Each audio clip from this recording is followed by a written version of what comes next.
4-Minute Books, written by Luke Rowley and read to you by Andy Mayes. One-sentence summary. Think Again will make you more intelligent, persuasive, and self-aware by identifying the power of being humble about what you don't know, how to recognize blind spots in your thinking before they start causing you problems, and what you can do to become more effective at convincing others of your way of thinking. Favorite quote from the author. We're mental misers. We often prefer the ease of hanging on to old views over the difficulty of grappling with new ones. Adamgrant. Do you remember the BlackBerry smartphone? In 2009, BlackBerry controlled about half of the entire smartphone market. They were all the rage, with everyone from President Obama to Bill Gates saying they couldn't live without one. But fast forward only 5 years later, and they became almost non-existent. The company now had a market share of just 1%. What happened? It's all because the creator of BlackBerry, Mike Lazaridis, wouldn't change his mind. If you remember, Apple's iPhone was beginning to gain market share around this time. While it slowly started gaining more ground, Lazaridis continued to think that most customers just wanted a phone to do the basics, make calls and send emails. He couldn't imagine someone wanting to do much more than that on a cell phone. Well, we all know how that went. The moral of the story here is that sometimes we need to rethink our beliefs. So many of us find comfort in conviction and prefer not to rethink our beliefs because it's not as easy. What would the world be like if we all practiced opening our minds to new ideas regularly? In Think Again, The Power of Knowing What You Don't Know by Adamgrant, we explore the science of changing our mind and learn how to help others learn to change theirs too. Grant teaches us why we should not only allow ourselves to doubt, but also entirely rethink our beliefs regularly. Here are 3 of the most helpful lessons this book taught me. 1. You can never know what you don't know, so stay humble. 2.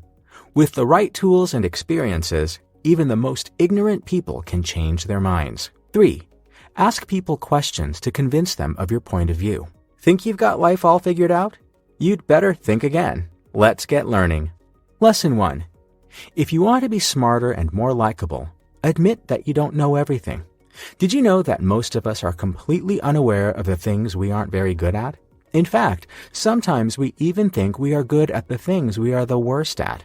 For example, studies have found that people who score lowest on logical reasoning and sense of humor tests also have the most overinflated perception of their abilities in these areas.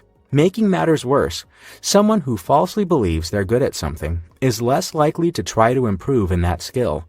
A study of emotional intelligence found that those participants with the lowest emotional intelligence scores were the least likely to want help in improving their emotional intelligence.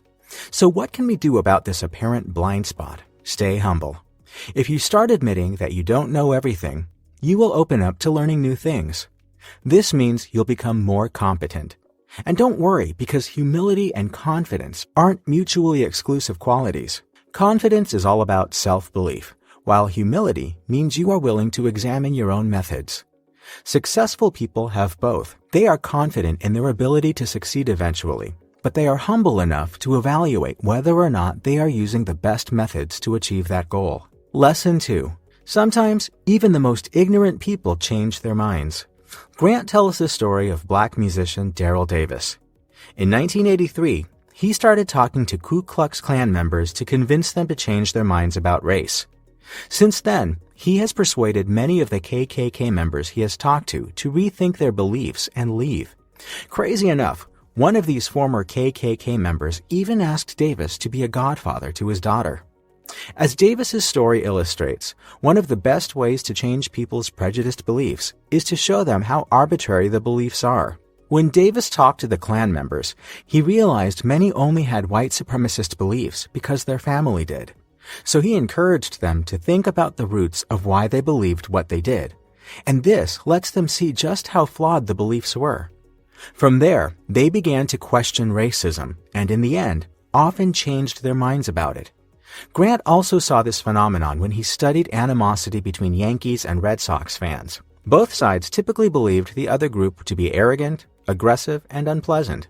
In an experiment, Grant told the baseball fans to write an essay about how random some of the reasons they hated the other side were. He also had them think that if they were born into a different family, they probably would like whatever team they supported. After writing the essays, fans on both sides realized that their prejudices were actually wrong, and even silly.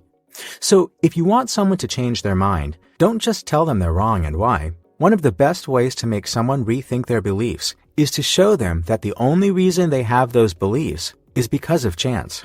Now, before we get into lesson number 3, I'd like to give a quick nod to Reading.fm, the amazing people behind the audio for this and all the other videos on our channel.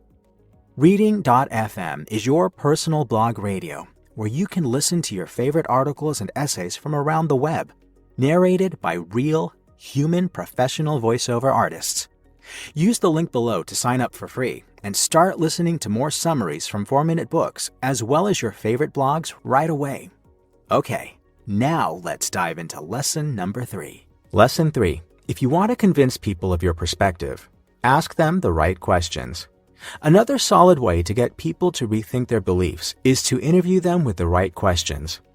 Grant tells the story of a young mother who was an anti-vaxxer or someone who didn't want her baby to get the measles vaccine.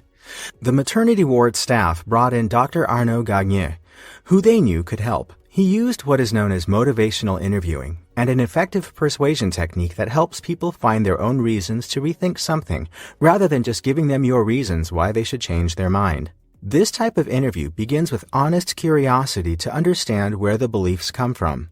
Gagnier started by asking the woman open-ended questions about why she felt the way she did about this vaccine.